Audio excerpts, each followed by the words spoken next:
Hello everyone. हम पढ़ रहे थे chapter number 16 electric current and it's chemical effect. Last video में हमने इसके टेक्स्ट बुक क्वेश्चन आंसर्स पूरे कर लिए थे और अब हमें इसके एक्स्ट्रा क्वेश्चन स्टार्ट करने हैं। तो स्टार्ट करते हैं। सबसे पहले हमारे very short answer questions VSAQs। First है, why do most liquids conduct electricity? ज्यादातर लिक्विड्स जो है वो इलेक्ट्रिसिटी कंडक्ट क्यों करते हैं? तो इसका रीजन ये है कि जो ज्यादातर लिक्विड्स हैं वो इसीलिए इलेक्ट्रिसिटी कंडक्ट करते हैं क्योंकि उनमें आयंस प्रेजेंट होते हैं। ज्यादातर लिक्विड्स में आयंस प्रेजेंट होते हैं और उन आयंस की वजह से वो इलेक्ट्रिसिटी कंडक्ट करते हैं। 1 मार्क का छोटा सा आपको इसका आंसर लिखना है। Next, how can distilled water be made a good electrolyte? हमें पता है डिस्टिल्ड वाटर एक नॉन इलेक्ट्रोलाइट है, हम उसमें से इलेक्ट्रिसिटी कंडक्ट नहीं कर सकते। तो उसको एक गुड इलेक्ट्रोलाइट बनाने के लिए हम उसमें कॉमन सॉल्ट ऐड करते हैं। कॉमन सॉल्ट NaCl, जो घर में नॉर्मल हम सफेद नमक वो यूज करते हैं, that is common salt. Next, what effect of current does electroplating show? Electroplating से कौन सा इफेक्ट ऑफ करंट शो हो रहा है? Of course, chemical effect. Chemical effect of electric current में ही हमने इलेक्ट्रोप्लेटिंग के बारे में पढ़ा है। तो कौन सा इफेक्ट होगा वो करंट का? केमिकल इफेक्ट, जिसकी वजह से इलेक्ट्रोप्लेटिंग हो पाती है। उसके बाद नेक्स्ट, थोड़ा आसान सा question, what is electroplating? Electroplating होती क्या है? तो इलेक्ट्रोप्लेटिंग क्या है? Deposition of a thin layer of a metal over other metal. एक मेटल की डिपोजिशन मतलब एक मेटल की लेयर दूसरे मेटल के ऊपर चढ़ाने को हम कहते हैं इलेक्ट्रोप्लेटिंग, और ये होता है by the process of electrolysis. मतलब इलेक्ट्रोलिसिस के प्रोसेस को यूज करके जब हम एक मेटल की थिन लेयर दूसरे मेटल के ऊपर चढ़ाते हैं तो हम उसे कहते हैं इलेक्ट्रोप्लेटिंग। उसके बाद, name the 3 effects of electric current. Electric current के हमें 3 इफेक्ट बताने हैं। तो अभी हमने चैप्टर में सिर्फ केमिकल इफेक्ट पढ़ा है और थोड़ा बहुत मैग्नेट इफेक्ट के बारे में पढ़ा है, और जो तीसरा होता है वो होता है हीटिंग इफेक्ट। तो इलेक्ट्रिक करंट 3 इफेक्ट शो करता है, हीटिंग इफेक्ट, मैग्नेटिक इफेक्ट और केमिकल इफेक्ट। उसके बाद question number 6, what do we get on electrolysis of acidified water? Acidified water मतलब एक ऐसा वाटर जिसमें एसिड भी प्रेजेंट है। तो जब हम एसिडिफाइड वाटर का इलेक्ट्रोलिसिस करते हैं तो हमें वाटर के जो कंपोनेंट्स हैं, हाइड्रोजन और ऑक्सीजन, वो अलग अलग मिल जाते हैं। मतलब हाइड्रोजन गैस एक तरफ और ऑक्सीजन गैस एक तरफ। इसका पूरा एक्सप्लेनेशन आगे है, इसी इसी वीडियो के एक्स्ट्रा मतलब लॉन्ग क्वेश्चन आंसर्स में इसको मैंने समझाया है। बाकी एसिडिफाइड वाटर यहाँ पे इसलिए मेंशन किया गया है क्योंकि एसिड का मतलब है कि इसमें आयंस प्रेजेंट है। It is not distilled water, it is acidified water. Next हमारा आता है, राइट एनी 4 इंसुलेटर्स। कोई भी 4 इंसुलेटर्स। हम मोस्ट कॉमन इंसुलेटर्स लिख देते हैं, air, rubber, would and plastic. Similarly हम कंडक्टर्स लिख सकते हैं, कोई भी 4 मेटालिक कंडक्टर्स जैसे टैप वाटर, मेटल्स, कोई भी ऐसे हम कंडक्टर्स लिख सकते हैं। Next, 8th, give an application of electroplating. Electroplating की एक एप्लीकेशन बतानी है। तो हैंडल बार जो होते हैं बाइसिकल्स के, या फिर जो टैप्स वगैरह होते हैं वो भी शाइनी होते हैं, उनके ऊपर कोटिंग होती है क्रोमियम की, और ये क्रोमियम की कोटिंग इलेक्ट्रोप्लेटिंग के थ्रू ही उस पर करी जाती है। और इसका यूज क्या होता है कि उसे कोरोजन से बचाता है और उसे एक शाइनी अपीयरेंस देता है। हम इसके अलावा इसका एक और यूज लिख सकते हैं कि वो इसे स्ट्रॉन्ग भी बनाता है। इसका एक और एडवांटेज ये होता है इलेक्ट्रोप्लेटिंग का कि it provides rigidity, strength provide करता है वो मटेरियल को इलेक्ट्रोप्लेटिंग के through. 9th question, why do metals deposit on electrodes on passing current? तो ऐसा क्यों होता है कि करंट पास होने पे एक मेटल किसी इलेक्ट्रोड पे डिपॉजिट हो जाता है? तो ये इफेक्ट का हमें नाम बताना है, तो वो इफेक्ट होगा chemical effect of electric current.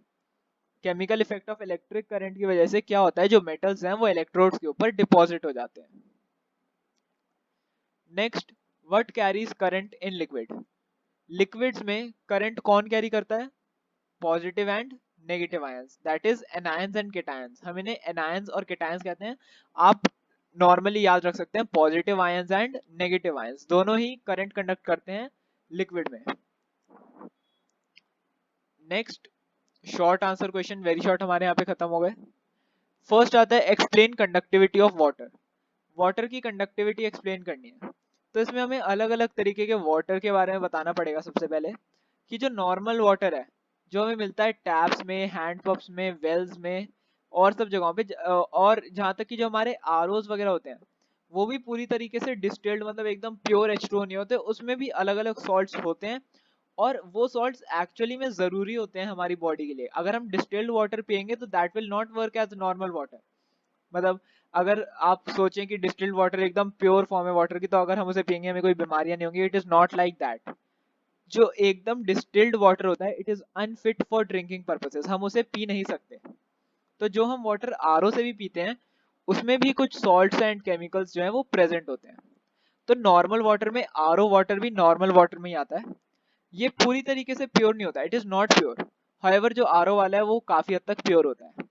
It naturally contains some salt in it, उसमें नेचुरली कुछ सॉल्ट्स उसमें प्रेजेंट होते हैं पहले से, जो उसमें इलेक्ट्रिसिटी कंडक्ट करते हैं। तो इसमें क्या हो रहा है, नॉर्मल वाटर में क्या हो रहा है, इलेक्ट्रिसिटी कंडक्ट हो रही है। लेकिन जो डिस्टिल्ड वाटर होता है उसमें इलेक्ट्रिसिटी कंडक्ट नहीं हो पाती, क्योंकि उसमें कोई भी सॉल्ट प्रेजेंट नहीं होता। और सॉल्ट प्रेजेंट नहीं होगा तो क्या होंगे, आयंस नहीं होंगे, और आयंस नहीं होंगे तो इलेक्ट्रिसिटी भी कंडक्ट नहीं होगी। तो नॉर्मल वाटर इलेक्ट्रिसिटी कंडक्ट करता है, लेकिन डिस्टिल्ड वाटर इलेक्ट्रिसिटी कंडक्ट नहीं करता। Second question, what is the magnetic effect of electric current. Magnetic effect of electric current क्या है, हमने जो पढ़ा था वो एक्चुअली में मैग्नेट से हम इलेक्ट्रिक करंट जनरेट कर रहे थे। तो magnetic effect of electric current इसका जस्ट उल्टा है, कि अगर हम उस कॉइल से इलेक्ट्रिक करंट पास करते हैं, एक बैटरी के थ्रू इलेक्ट्रिक करंट पास करते हैं, तो उसके आसपास भी एक मैग्नेटिक फील्ड बन जाती है, मतलब वो खुद एक मैग्नेट की तरह बिहेव करने लगता है। हमने पढ़ा था ना, ये कॉइल थी एक, हमने क्या पढ़ा था कि हम उस कॉइल के पास जब मैग्नेट लेके जा रहे थे तो उसमें करंट इंड्यूस हो रहा था, ये हमने बल्ब से अटैच कर रखा था तो वो बल्ब ग्लो हो रहा था। इसमें क्या होता है, हम बल्ब की जगह एक बैटरी अटैच करते हैं और इससे करंट पास करते हैं। तो जब ये करंट पास होगा तो हम क्या करें, तो हम क्या देखेंगे कि अगर हम इसके पास एक मैग्नेट लेके जाते हैं तो मैग्नेट इसकी तरफ ऑटोमेटिकली अट्रैक्ट हो जाती है या रिपेल हो जाती है। सो इट शोज दैट कि वो जो मैग्नेटिक कॉइल है उसमें अपने आप मैग्नेटिक इफेक्ट आ गया है। So this is magnetic effect of electric current. Current की वजह से मैग्नेट फील्ड का बनना या फिर उस कॉइल का मैग्नेट की तरह बिहेव करना, इस इफेक्ट को हम कहते हैं magnetic effect of electric current. और ये जो मैग्नेट की स्ट्रेंथ है, मतलब जो कॉइल है जो मैग्नेट बन गई है, उसकी स्ट्रेंथ डिपेंड करती है अमाउंट ऑफ करंट पे, कि कितना करंट फ्लो हो रहा है। जितना ज्यादा करंट फ्लो होगा उतनी स्ट्रांग वो मैग्नेट होगी। उसके बाद why people prefer electroplated jewelleries. Electroplated jewelleries मतलब आर्टिफिशियल ज्वेलरीज जो हम कहते हैं वो बहुत ज्यादा बिकती हैं। तो ऐसा क्यों होता है, इसके काफी सारे रीजन होते हैं। इलेक्ट्रोप्लेटेड ज्वेलरीज का क्या है, सस्ती सी होती है, बस उनके ऊपर एक गोल्ड या सिल्वर की बस एक लेयर चढ़ा दी जाती है जो काफी सस्ती होती है। तो वो पतली सी लेयर के बावजूद क्या होता है कि वो बहुत शाइनी होते हैं और अट्रैक्टिव लगते हैं रियल ज्वेलरीज की तरह। अगर हम दूर से देखें तो हमें पता नहीं चलता कि वो रियल है, मतलब वो रियल गोल्ड है या आर्टिफिशियल गोल्ड की वो बनाई गई है। तो हम क्या कहते हैं कि वो बहुत शाइनी है, अट्रैक्टिव है और रियल ज्वेलरीज की तरह लगती है। उसके अलावा ये लाइट वेट भी होते हैं और कॉस्ट इफेक्टिव भी होते हैं। कॉस्ट इफेक्टिव मतलब सस्ते होते हैं और हल्के भी होते हैं, लाइट वेट होते हैं। इसके अलावा एक और इसका जनरल सा पॉइंट ये है कि इसको पहनने में भी हम जो सेफ फील करते हैं। मतलब आजकल जैसे थेफ्ट वगैरह होती है, चेन स्नैचिंग होती है, तो वी फील वेरी सेफ, मतलब हम इनको पहन के कहीं भी जा सकते हैं। जो आर्टिफिशियल ज्वेलरीज होती है हमें इनके छिन जाने का डर नहीं है, कि अगर ये छिन भी गई तो ठीक है, ये काफी सस्ती है, हमें कोई ज्यादा फर्क नहीं पड़ेगा।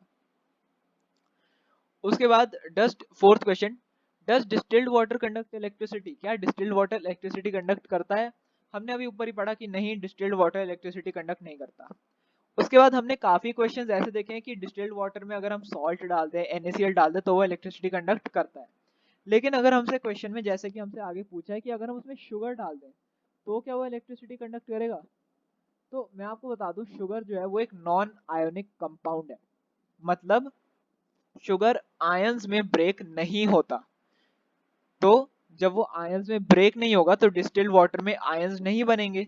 शुगर के ऐड होने के बावजूद भी जब शुगर आयंस में ब्रेक ही नहीं होगा तो उसमें आयंस प्रेजेंट नहीं होंगे, और आयंस की एब्सेंस की वजह से क्या होगा, इलेक्ट्रिसिटी जो है वो कंडक्ट नहीं होगी। Sugar doesn't break into ion, और इलेक्ट्रिसिटी सिर्फ आयंस की कंडक्शन की वजह से, मतलब आयंस ही कंडक्ट करते हैं इलेक्ट्रिसिटी को। तो जब आयंस ही नहीं होंगे तो इलेक्ट्रिसिटी कंडक्ट नहीं होगी। अगर आपको और एक्सप्लेन करूं मैं, सॉल्ट है जैसे हमारे पास NaCl, तो ये तो ब्रेक हो जाता है Na प्लस और Cl माइनस में। लेकिन जो शुगर होती है, शुगर का फॉर्मूला आपको याद नहीं करना, C12H22O11 ये होता है। तो अब ये ब्रेक ही नहीं होता आयंस की फॉर्म में, और जब ये आयंस में ब्रेक ही नहीं होगा तो ये इलेक्ट्रिसिटी कंडक्ट नहीं होगी। उसके बाद हम देखते हैं हमारा नेक्स्ट क्वेश्चन। इस क्वेश्चन में आपको इतना ही लिखना है कि शुगर के बावजूद भी, शुगर डालने के बावजूद भी जो इलेक्ट्रिसिटी है वो कंडक्ट नहीं होगी, क्योंकि शुगर जो है वो आयनिक कंपाउंड नहीं है, वो आयंस में ब्रेक नहीं होता है। Fifth, what happens when an electric current is pass through a cut potato for a considerable time. ये थोड़ा अलग सा क्वेश्चन हमने देखा अभी, कि अगर हम एक पोटैटो को कट करके उससे इलेक्ट्रिसिटी पास करते हैं बहुत टाइम के लिए, लंबे टाइम के लिए, कंसिडरेबल टाइम के लिए, तो क्या होता है। तो जब हम इलेक्ट्रिक करंट पास करेंगे थ्रू अ कट पोटैटो, एक कट पोटैटो की थ्रू हम मतलब इलेक्ट्रिसिटी पास कर रहे हैं उससे, क्या होगा, एक ग्रीनिश ब्लू स्पॉट हो जाएगा, मतलब पोटैटो के बीच में ग्रीनिश ब्लू कलर का एक दाग पड़ जाएगा। और वो कहाँ पे होगा, पॉजिटिव इलेक्ट्रोड पे। मतलब जैसे अगर हम ये कट पोटैटो लेते हैं, उसमें ऐसे दो इलेक्ट्रोड्स लगाते हैं, तो जो पॉजिटिव इलेक्ट्रोड होगा वहां पे ऐसे ग्रीन सा एक स्पॉट पड़ जाएगा। तो वो क्यों पड़ेगा, that is because of chemical effect. उस पोटैटो में कोई केमिकल इफेक्ट हुआ है, और उस केमिकल इफेक्ट की वजह से क्या हुआ है, वहां पे ग्रीनिश ब्लू स्पॉट आ गया है। Simple answer. उसके बाद हमारे चलते हैं हम लॉन्ग आंसर क्वेश्चंस की तरफ। On what factors thickness of electroplated items depend. जो आइटम्स हम इलेक्ट्रोप्लेट कर रहे हैं उनकी थिकनेस किस पे डिपेंड करती है।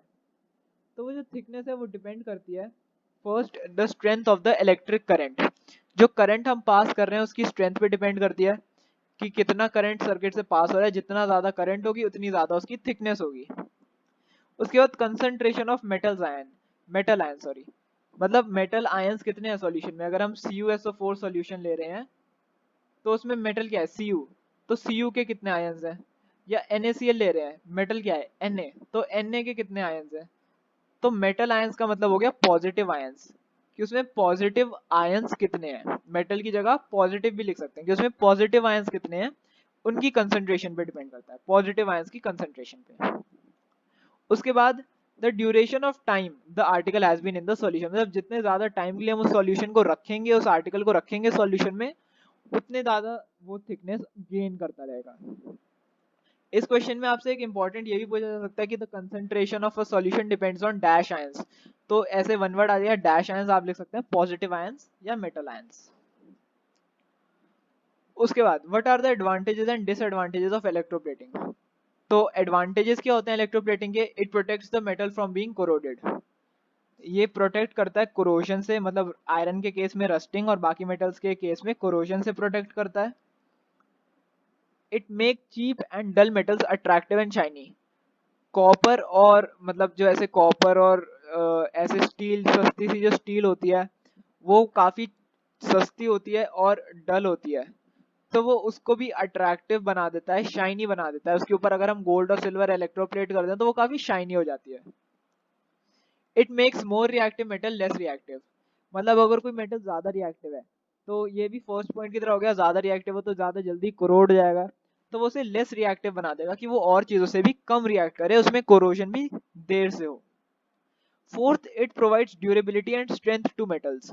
वो मेटल्स को ड्यूरेबिलिटी प्रोवाइड करता है, स्ट्रेंथ प्रोवाइड करता है, मतलब उन्हें स्ट्रॉन्ग बनाता है, उनको स्ट्रेंथ प्रोवाइड करता है, वो इजीली ब्रेक नहीं होते फिर।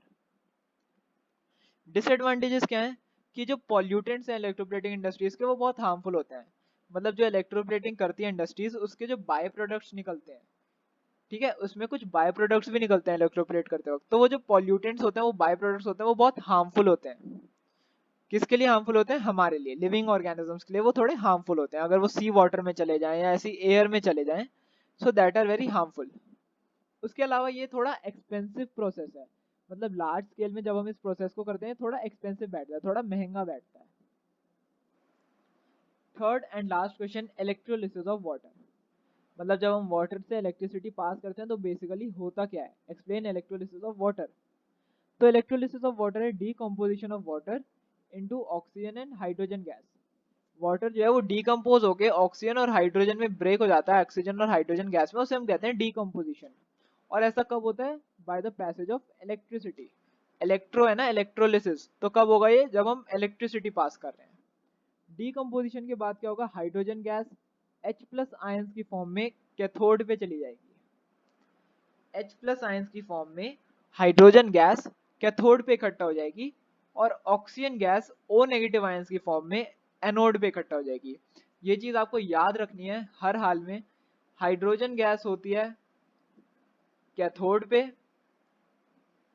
हाइड्रोजन कैथोड पे, और ऑक्सीजन गैस जो होती है वो होती है एनोड पे।